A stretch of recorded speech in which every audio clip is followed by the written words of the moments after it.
Injil Matius pasal yang ke-8 mulai ayat yang ke-23 sampai ayat 27 ya. Injil Matius 8 ayat 23. Firman Tuhan berkata di sana ya, kalau sudah kita baca bersama 1 2 3. Lalu Yesus naik ke dalam perahu dan murid-muridnya pun mengikutinya ya. Lalu sekonyong-konyong mengamuklah angin ribut di danau itu sehingga perahu itu ditimbus gelombang.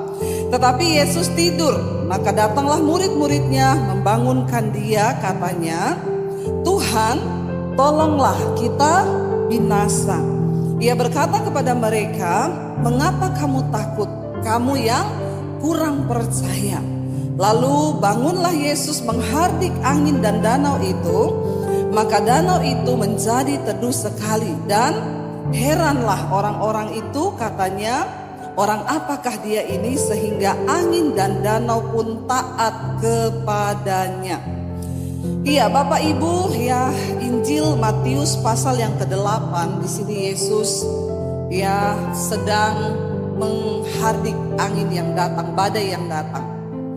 Kalau kita lihat Injil Matius pasal yang ke-8 ini berbicara tentang bagaimana Yesus mulai melakukan banyak mujizat ya. Murid-murid pun mulai mengikuti dia ya, dan kalau kita lihat di perikop yang sebelumnya ini, di sana ada tentang hal mengikuti Yesus. Injil Matius pasal yang ke-8, kalau kita lihat di sana Yesus sudah melakukan sebuah mujizat di mana dia menyembuhkan seorang yang sakit kusta. Di depan para murid-muridnya mereka melihat Yesus melakukan mujizat. Pada zaman itu orang sakit kusta itu tidak ada obatnya.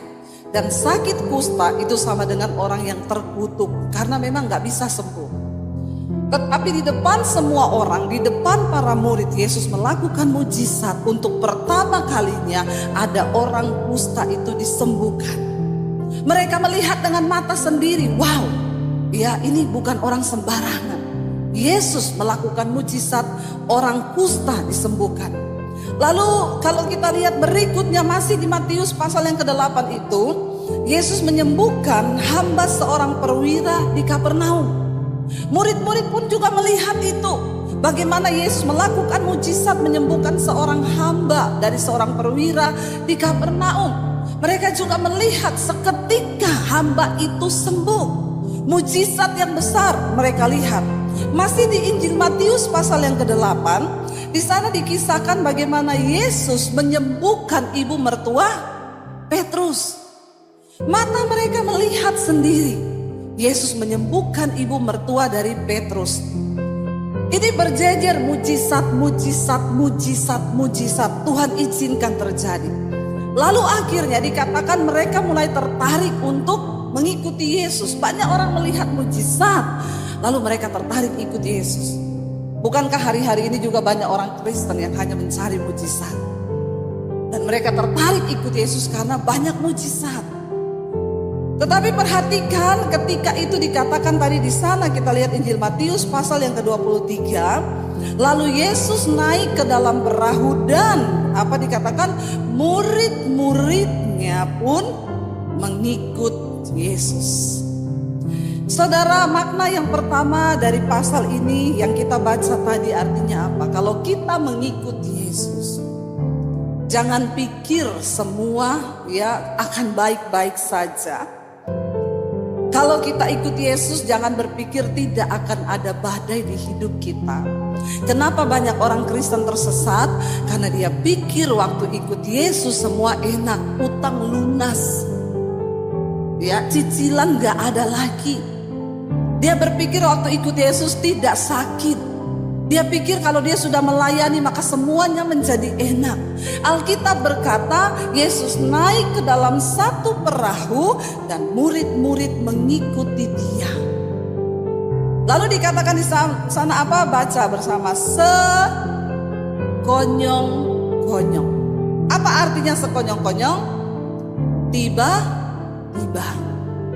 Dalam hidup ini ketika kita berjalan bersama Tuhan, banyak hal yang akan terjadi secara tiba-tiba. Kita nggak tahu Kita semua pasti berharap hidup ini baik-baik saja kan? Ya, tidak ada yang berharap akan datang badai menerpa. Kita semua pengen rumah tangga baik, bisnis baik, semua. Pokoknya apa yang kita lakukan baik. Saya kemarin kaget mendengar berita dari seorang teman, suaminya meninggal. Kenapa saya syok Bapak Ibu? Karena ibu ini dia baru berkata selama ini berapa bulan terakhir nih suaminya tugas di luar kota.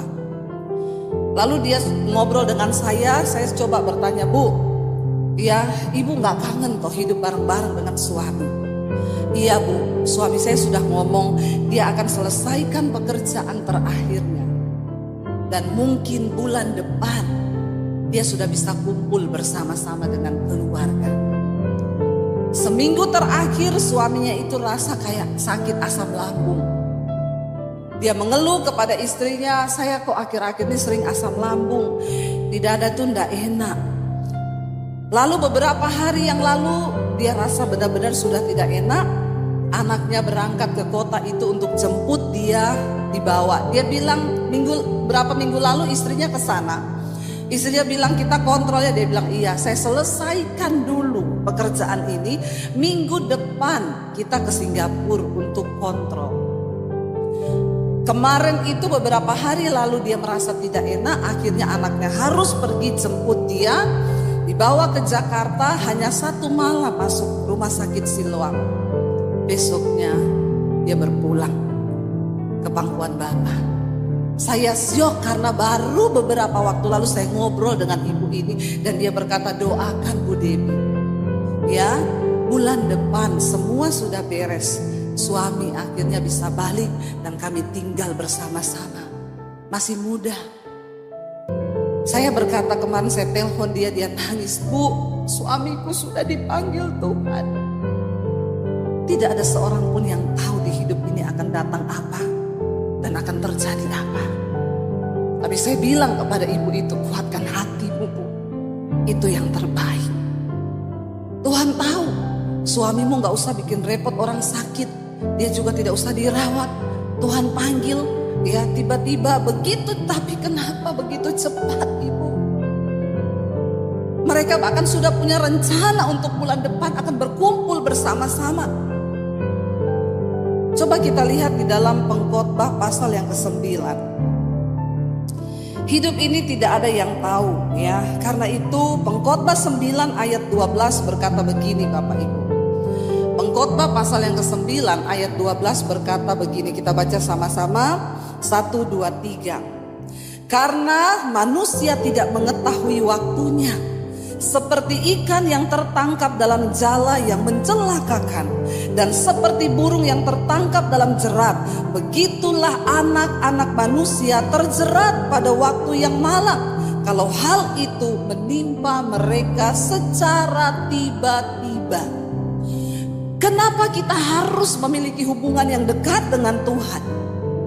Karena manusia tidak tahu apa yang akan terjadi bahkan 5 menit ke depan.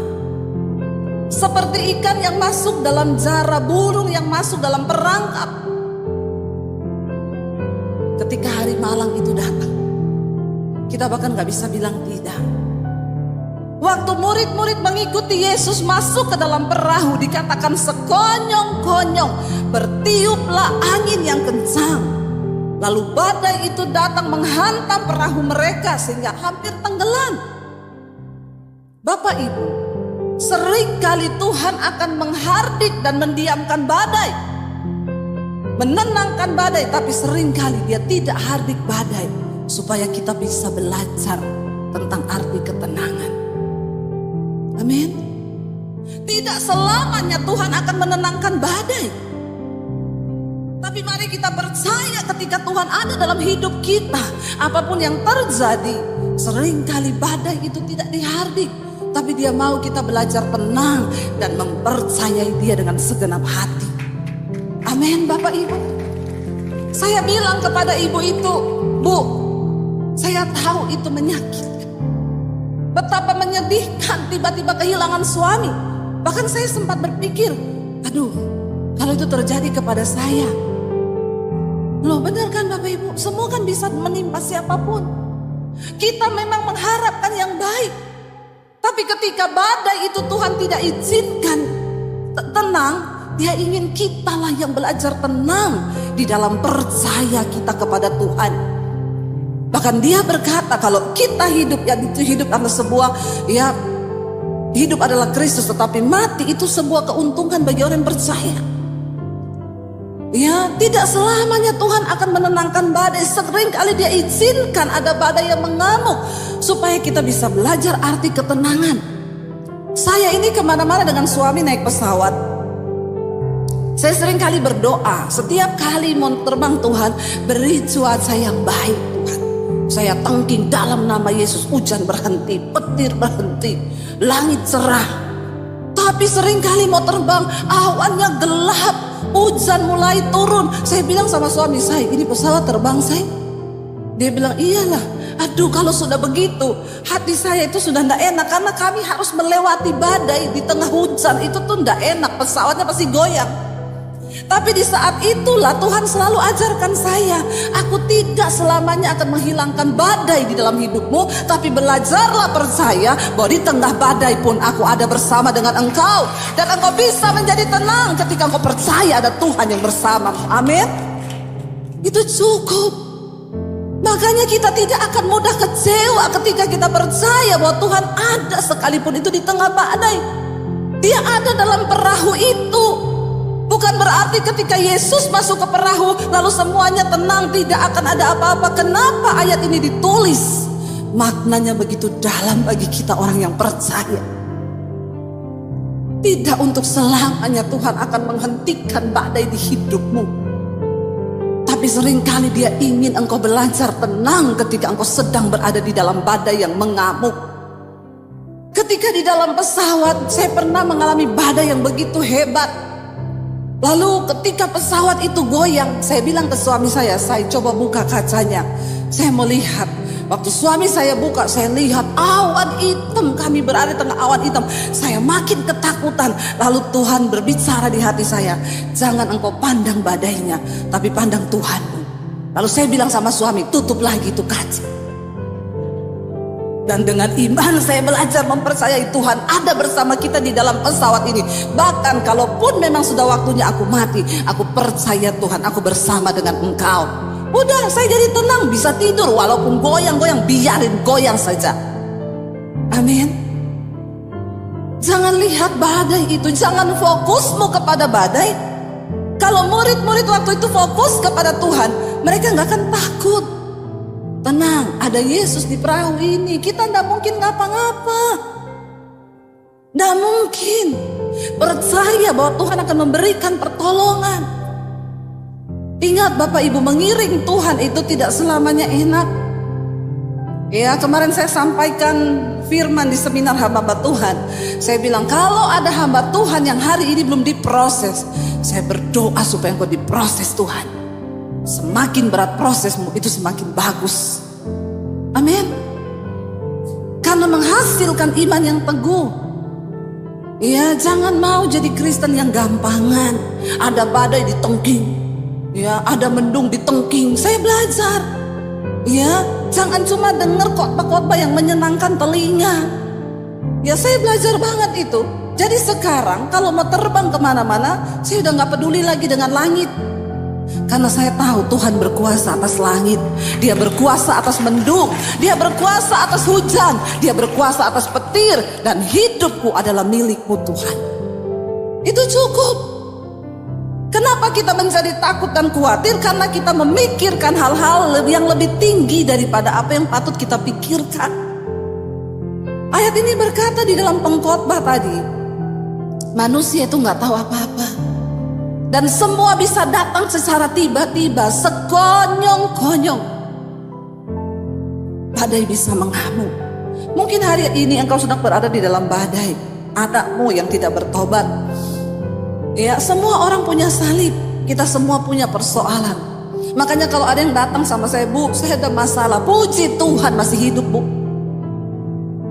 Lo tanda orang hidup itu berarti masih ada masalah. Kalau sudah mati, sudah tidak ada masalah. Jadi kalau ada masalah bilang, terima kasih Tuhan, berarti aku masih hidup. Amin. Ya, ada masalah, nggak apa-apa. Ada yang datang, Bu, saya divonis dokter, umur saya tinggal 6 bulan. Puji Tuhan, masih lama. Loh, 6 bulan tuh masih lama loh. Saya bilang, Bu, ada yang tidak divonis, Bu. Tidak divonis apa-apa sama dokter. Dia rasa sehat, besok mati, Bu. Kalau engkau divonis dokter tinggal 6 bulan hidupmu, kan masih lama, Bu. Masih bisa siap-siap. Masih bisa pilih baju untuk di peti yang ada renda-renda atau apa, ya toh? Bener nggak? Ya, inilah hidup. Semua orang juga pasti mati. Kalau dokter masih beri engkau peringatan tinggal 6 bulan, itu masih lama, Bu. Bahkan Tuhan pun masih sanggup mengubah keputusan dokter. Ibu tahu yang tidak divonis dokter banyak, Bu, tiba-tiba mati. Tiba-tiba.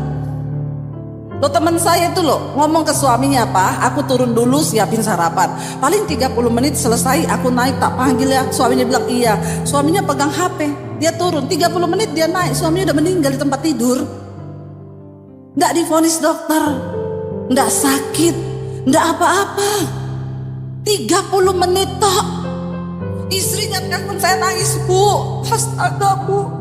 Kalau saya tahu cuma 30 menit, bos saya nggak usah masak. Nah, masalahnya kan kita nggak tahu.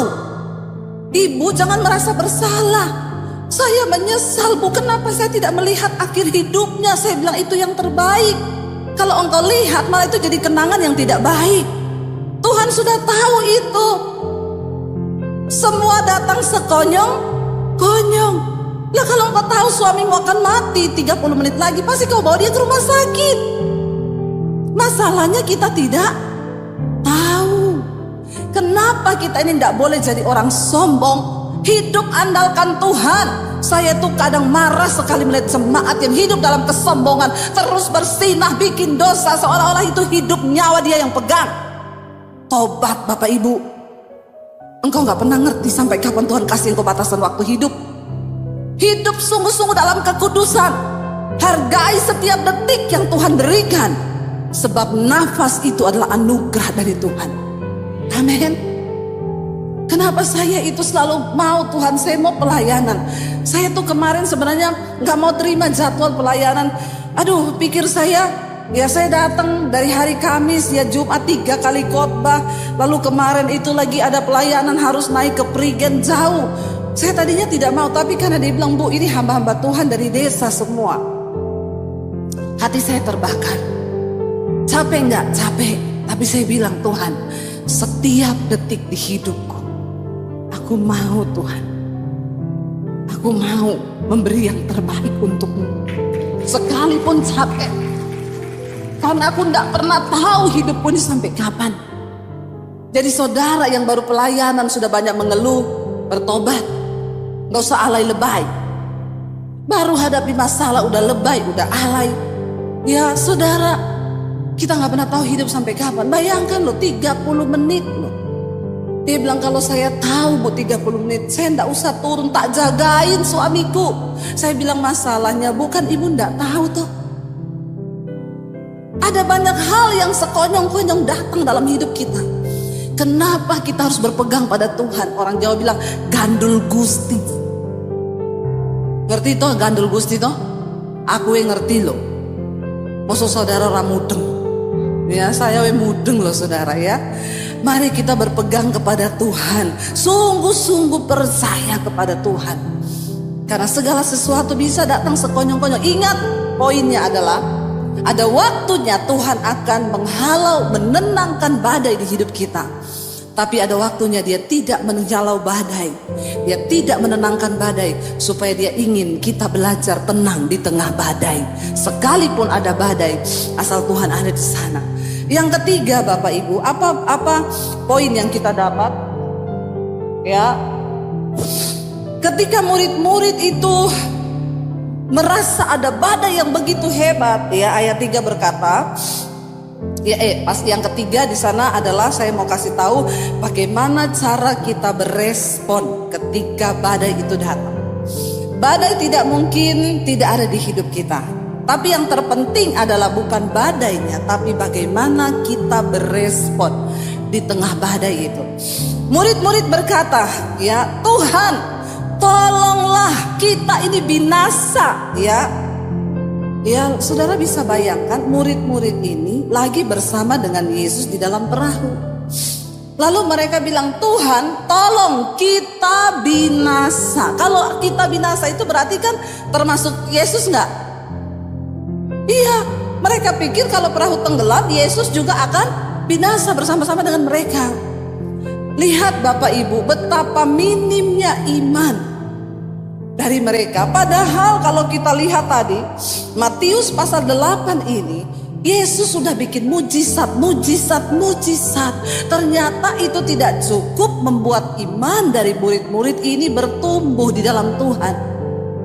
Dan memang Yesus tahu untuk iman mereka bertumbuh itu Tuhan harus izinkan badai. Ketika ada badai, maka disitulah terlihat kualitas iman seseorang. Bagaimana cara engkau berespon dalam setiap badai, ya itulah kualitas imanmu. Waktu engkau menghadapi persoalan di dalam rumah tanggamu, berhentilah curhat sana sini, ketemu orang semua diceritain masalahnya. Engkau berpikir engkau akan dapat kekuatan dan solusi, enggak, sebaliknya. Jangan datang pada manusia. Bagaimana engkau memandang badai di depan mereka bilang, Tuhan tolong kita binasa Tuhan. Seolah-olah mereka mau bilang, Tuhan kalau engkau gak tolong, engkau juga mati loh di perahu ini. Bagaimana iman kita ketika kita menghadapi badai? Seringkali kita ini, di gereja nyanyi itu luar biasa ya. Seringkali kita ini nyanyi kepada Tuhan tuh, aku punya Tuhan yang besar. Suaranya juga dibesar-besarkan, yang telah berjanji. Red, waktu hadapi badai, disitulah terlihat bagaimana imanmu kepada Tuhan. Ketika engkau menghadapi badai, apakah engkau bilang, Tuhan tolong kita ini binasa? Makanya Yesus berkata kepada mereka apa? Ayat yang selanjutnya Yesus bilang, hai kamu yang kurang percaya. Ya, kamu yang kurang percaya. Saya mau tanya, berapa banyak di sini yang percaya kepada Tuhan? Yang percaya sama Tuhan, angkat tangan. Yang gak percaya pulang saja. Ada yang gak angkat tangan loh. Kenapa saudara datang ke gereja kalau saudara gak angkat tangan? Ya, sekali lagi yang percaya kepada Yesus berkuasa Tuhan ajaib. Ini semua percaya. Yang berani mempercayakan hidupnya kepada Tuhan, berapa banyak? Insya Allah. Ya, semoga benar. Ketika ada badai dalam hidupmu, disitulah saudara kita ini terlihat apakah kita benar-benar percaya kepada Tuhan. Apakah kita bisa berani berkata kepada masalah kita, ada Tuhan di dalam hidupku. Sekalipun engkau mengamuk, aku tetap percaya. Itu respon yang benar. Jangan cuma sibuk tengking masalah terus, badai ditengking dalam nama Yesus. Saya pernah kan dulu mau pelayanan di luar kota, jauh naik motor. Ya, zaman susah dulu. Saya keluar di luar, angin kilat guntur, hujan deras, saya tengking dalam nama Yesus. Saya mau pelayanan. Aku hamba-Mu Tuhan, hentikan hujan itu supaya saya pelayanan tidak kehujanan. Ini di luar kota, aku naik motor dalam nama Yesus. Makin kenceng, nggak berhenti hujannya, makin kejar, ditambah lagi dengan halilintar menyambar-nyambar. Saya pakai ayat, saya keluar lagi dalam nama Yesus. Elia manusia biasa, tapi dia punya kuasa Tuhan. Debbie Basir manusia biasa, tapi aku menyembah Allah yang sama. Aku berilang kepadamu hujan, berhenti, tambah deras. Lalu saya masuk, saya bilang sama suami saya, hujan tambah deras, berarti kita batalkan saja pelayanan. Karena di luar kota naik motor. Lalu suami saya bilang, Say, kalau kita ini pelayanan cuma cuacanya cerah, kita berangkat naik motor, ya itu biasa.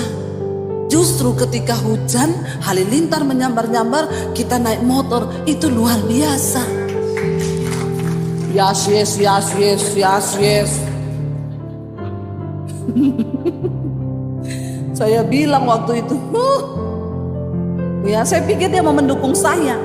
Pendeta juga manusia, punya rasa, punya hati. Jangan samakan dengan pisau belati. Waktu suami saya ngomong begitu, ya udah saya bilang, jadi berangkat, semangat. Dia tuh bilang semangat. Saya berangkat di jalan pakai jas hujan, ya, naik motor, saya pelukan sampai di lampu merah. Ada orang naik mobil mewah. Saya lihat ke samping, mereka lagi ribut berantem di mobil mewah. Lalu Roh Kudus bicara, pilih mana, kamu naik motor mesra-mesra atau mereka naik mobil tapi berantem. Saya bilang pilih naik mobil dan mesra-mesra, Tuhan. Tetap gak mau kalah, gak mau rugi toh. Tapi kami melewati itu. Ada kalanya Tuhan gak hentikan badai. Dia biarkan, dan bagaimana kita berespon, disitulah Tuhan lihat. Saya bersyukur kita suami istri saling menguatkan. Kalau satu lemah, satu kuat. Kalau dua-dua lemah, jangan saling melemahkan. Ada salah satu yang kuat, saling menopang, percaya sungguh. Waktu dia bilang gitu, orang pelayanan cuaca baik, naik mobil biasa say. Kita pelayanan naik motor hujan terus, itu yang luar biasa. Itu yang diperhitungkan Tuhan. Ya, hari ini saya sudah naik mobil. Tapi saya lewati dulu naik motor hujan-hujan, amin. Bersyukur saya bisa melewati itu, punya pengalaman bersama dengan Tuhan. Yang terakhir, saudara, jadi beresponlah dengan benar. Sekuat apapun badai yang sedang mengamuk, tetap berespon dengan benar di hadapan Tuhan. Yang terakhir, yang keempat bisa dikatakan saudara, ya, orang apakah ini, ayat 27. Dan heranlah orang-orang itu, termasuk murid-muridnya heran, dan mereka berkata, orang apakah dia ini sehingga angin dan danau pun taat kepadanya. Badai pun taat kepada dia. Saudara, gunakan setiap persoalan dan masalah di hidup kita untuk menjadi sebuah pengalaman pribadi. Kita melihat kuasa Tuhan bekerja di hidup kita. Bersyukur loh, kalau kita ini ada masalah, bilang gini, Tuhan terima kasih. Aku percaya masalah ini akan membuat aku memiliki pengalaman pribadi bersama dengan Tuhan. Inti dari setiap persoalan di hidup kita, Tuhan izinkan supaya kita punya kesaksian, supaya kita punya pengalaman pribadi bersama dengan Tuhan. Kita tidak mungkin mengalami pengalaman pribadi kalau hidup kita ini biasa-biasa saja. Saya banyak kali mendengar orang berkata, saya ini pernah bangkrut bu, tapi saya bersyukur lewat bangkrutnya saya itu, saya bertemu Tuhan. Amin. Saya menghadapi masalah dulu dalam hidup sampai saya mau bunuh diri, tapi saya bersyukur ternyata lewat masalah itu saya ketemu Tuhan. Sehingga ketika engkau mengalami masalah, engkau punya pengalaman pribadi dengan Tuhan, engkau berkata, wow, Yesus ini dahsyat. Siapakah dia sampai badai masalah di hidupku pun, ya, dia sanggup selesaikan. Kita perlu pengalaman pribadi supaya apa Bapak Ibu? Kita tidak tergoyahkan oleh angin-angin pengajaran hari-hari ini. Saya percaya sampai hari ini Yesus Tuhan itu juru selamat. Saudara percaya Yesus juru selamat? Ya, jangan dengarkan pengajaran lain yang berkata bahwa Yesus bukan juru selamat. Nama Yesus, tidak ada nama di bawah kolong langit ini yang kepadanya diberikan kuasa. Bahkan setan pun taat kepada nama Yesus. Saya punya pengalaman pribadi dengan Tuhan. Makanya saya tidak mudah digoyangkan iman saya. Saya percaya kepada Yesus. Waktu saya sedang bertanya, siapa engkau Tuhan yang sesungguhnya di dunia ini yang menciptakan saya? Tunjukkan dirimu kepada saya, maka aku akan percaya kepadamu sebelum aku mati bunuh diri malam ini. Tiba-tiba Roh Kudus jamah saya. Saya cuma menangis sambil mulut ini mengucapkan nama Yesus terus. Yesus, Yesus, Yesus. Saya baru tahu Alkitab berkata, tidak ada seorang pun akan menyebut Yesus Tuhan kalau bukan karena pekerjaan Roh Kudus. Waktu Roh Kudus ada dalam hidupmu, kau percaya bahwa Yesus Tuhan dan Juru Selamat. Kenapa saya berkata begitu? Bapak Ibu, saya ini sering melayani pelepasan. Saya dulu pernah lepaskan seseorang yang dalam kuasa roh jahat. Waktu saya tengking dalam nama Yesus, dia kepanasan. Coba saudara tengking dalam nama Bambang. dalam nama Daniel, dalam nama Dewi, dalam nama Michael. Ya, enggak setan ketawa. Tapi waktu saya tengking dalam nama Yesus, dia teriak, panas, panas, jangan sebut itu, jangan. Berarti kan nama itu nama yang berkuasa. Amin. Tidak ada nama lain di bawah kolong langit ini yang olehnya orang bisa diselamatkan selain di dalam nama Yesus Kristus Tuhan. Kita punya pengalaman pribadi bersama Tuhan supaya engkau bisa cerita tentang siapa Tuhanmu. Jangan jadi Kristen katanya yang tidak pernah mengalami Tuhan. Jangan jadi Kristen katanya yang tidak pernah mengalami apa-apa. Gunakan setiap kesempatan badai di hidupmu itu sebagai sebuah alasan untuk engkau punya pengalaman pribadi dengan Tuhan.